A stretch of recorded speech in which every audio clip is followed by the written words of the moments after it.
जय सीताराम जी सभी को। अंतकाल में हुए परमात्म चिंतन का महत्व। शास्त्रों में भगवान के निर्गुण और सगुण दो स्वरूप बतलाए गए। इन दोनों में जो निर्गुण है वह तो निराकार है, उसका कोई आकार नहीं है। सगुण के दो भेद हैं, सगुण निराकार और सगुण सकार। भगवान के इन तीन स्वरूपों में किसी एक का भी चिंतन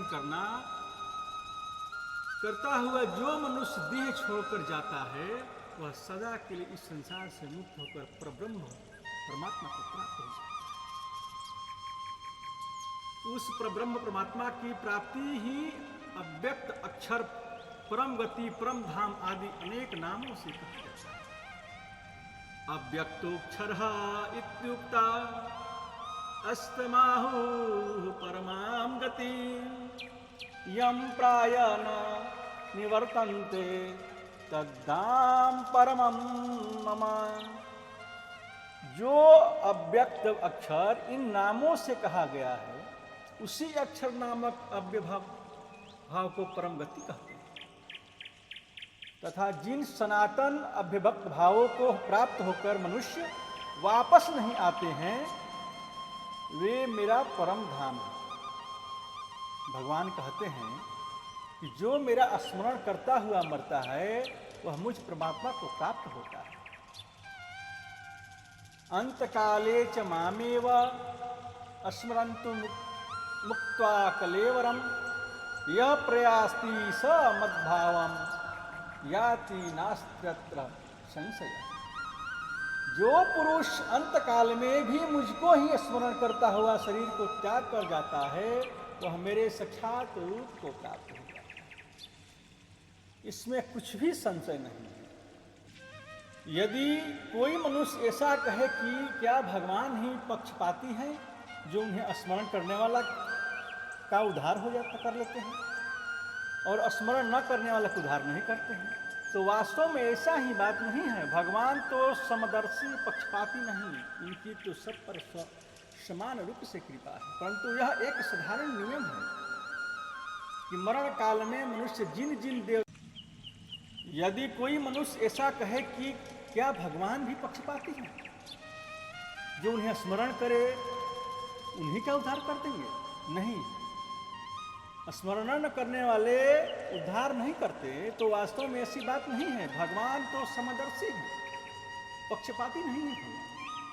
वो किसी के प्रति पक्षपात नहीं करते हैं, उनकी तो सब पर समान रूप से कृपा है। परंतु यह साधारण नियम है कि मरण काल में मनुष्य जिन जिन देवता, मानव, पशु, पंछी, वृक्ष एवं पहाड़ आदि का स्मरण करते देह त्याग करता है वह उसी रूप को प्राप्त हो जाता है। यम यम वापि स्मरन् भावं त्यजन्ते कलेवरम तम तमेवैति कौन्तेय सदा तद्भाव भावितः।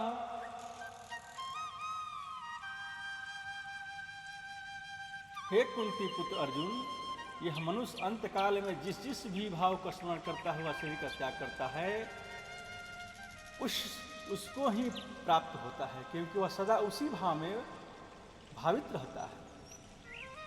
तस्मात् सर्वेषु कालेषु मां स्मरः युध्य च मयि अर्पिता मनोबुद्धि मामेवैष्यस्य संशय। इसलिए हे अर्जुन, तू सब समय में निरंतर मेरा स्मरण कर और युद्ध भी कर। इस प्रकार मुझ में अर्पण करते हुए मन बुद्धि युक्त होकर तू निरंतर मुझको ही प्राप्त होगा। जैसे भगवान श्री कृष्ण अर्जुन के सारथी रूप में रथ पर विराजमान रहते थे, वैसे ही भगवान को सर्वत्र अपने साथ समझने से हर समय उनका सगुण साकार परब्रह्म भगवान श्री कृष्ण का चिंतन होना सहज ही। और मनुष्य निरंतर जिस वस्तु का चिंतन करता है अंतकाल में भी वही वस्तु की स्वभाव की स्फूर्ति हो जाती है। अतः भगवान के सगुण साकार स्वरूप का चिंतन करता है जो मनुष्य शरीर छोड़ता है वह भगवान के सगुण स्वरूप को प्राप्त होता है, इसमें संदेह नहीं है। यह बात बतलाकर सब सगुण निराकार के चिंतन में परमात्मा की प्राप्ति हो जाती है। यह बतलाया जाता है कि सर्वव्यापी सगुण निराकार परम दिव्य पुरुष परमात्मा चिंतन करता हुआ जो मनुष्य मरता है वह भी इस चिंतन के प्रभाव से परमात्मा को प्राप्त हो जाता है। अभ्यास योग युक्तेन चेतसा नान्यगामिना परम पुरुष दिव्य याति पार्थानो चिंतयन् कविं पुराणमनुशासिता रमणो रणीयां समुस्मरेदयः सर्वस्य धातारमचिन्त्य स्वरूप मादित्यवर्णं तमसः परस्तात्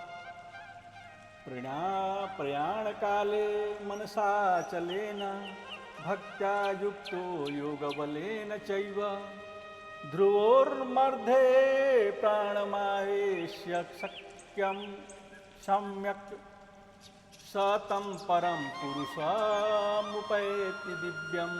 हे पार्थ, यह नियम है कि परमेश्वर के ध्यान के अभ्यास रूप योग से युक्त दूसरी ओर न जाने वाले चित्त में निरंतर चिंतन करता हुआ मनुष्य परम दिव्य पुरुषों को अर्थात परमेश्वर को प्राप्त होता है।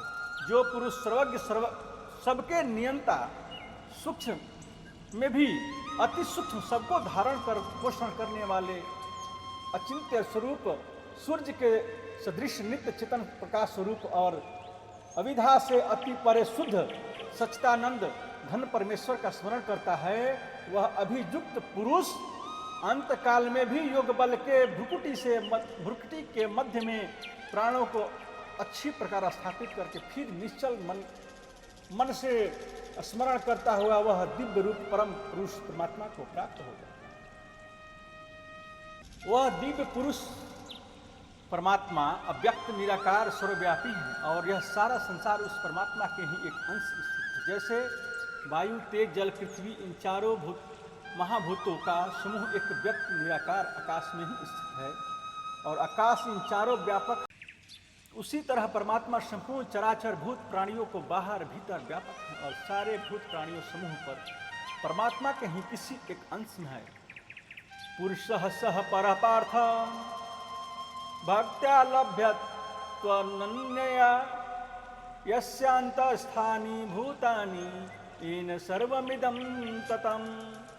हे पार्थ, जिस परमात्मा के अंतर्गत सर्वभूत है और जिस सच्चिदानंद घन परमात्मा के यह सब जगत परिपूर्ण है, वह सनातन अव्यक्त महापुरुष परमात्मा तो अनन्य भक्ति से ही प्राप्त होने का योग्य है। जैसे मनुष्य सगुण साकार और सगुण निराकार चिंतन से परमात्मा को प्राप्त होता है, उसी प्रकार निर्गुण निराकार ब्रह्म के चिंतन करता हुआ प्राप्त होता है। उसी प्रकार निर्गुण निराकार ब्रह्म चिंतन करता हुआ जो मनुष्य शरीर त्याग करता है, वह भी परमात्मा के स्वरूप निर्गुण सच्चिदानंद ब्रह्म को प्राप्त हो जाता है। उस परम अक्षर स्वरूप परमात्मा की महिमा बतलाते हुए भगवान कहते हैं, यदाक्षरं वेद विदो वदन्ति विसन्ति यद् तद् तयो वितरागाः यदीक्षन्तो ब्रह्मचर्यं चरन्ति तते पदम संग्रहेण प्रवक्षे। वेद के जानने वाले विद्वान जिस सच्चिदानंद स्वरूप परम पद को अविनाशी कहते हैं, आसक्ति रहित यत्नशील सन्यासी महात्मा जन जिसमें प्रवेश करते हैं और जिस परम पद को चाहने वाले ब्रह्मचारी लोग हैं, उस पद को मैं तेरे लिए संक्षेप से कहूँगा। इसलिए निगुण निराकार परमात्मा को ही परम अक्षर ब्रह्म के नामों से कहा गया है। अक्षरम ब्रह्म परम, इस अक्षर ब्रह्म का ही नाम ओम है। इसलिए अंतकाल में ओम का स्मरण उच्चारण करता हुआ और उन अर्थरूप मुझ सच्चिदानंद निर्गुण निराकार ब्रह्म का चिंतन करता हुआ जो मनुष्य देह त्याग कर जाता है, वह परम गति को अर्थात परमात्मा को प्राप्त होता है। जय श्री कृष्ण।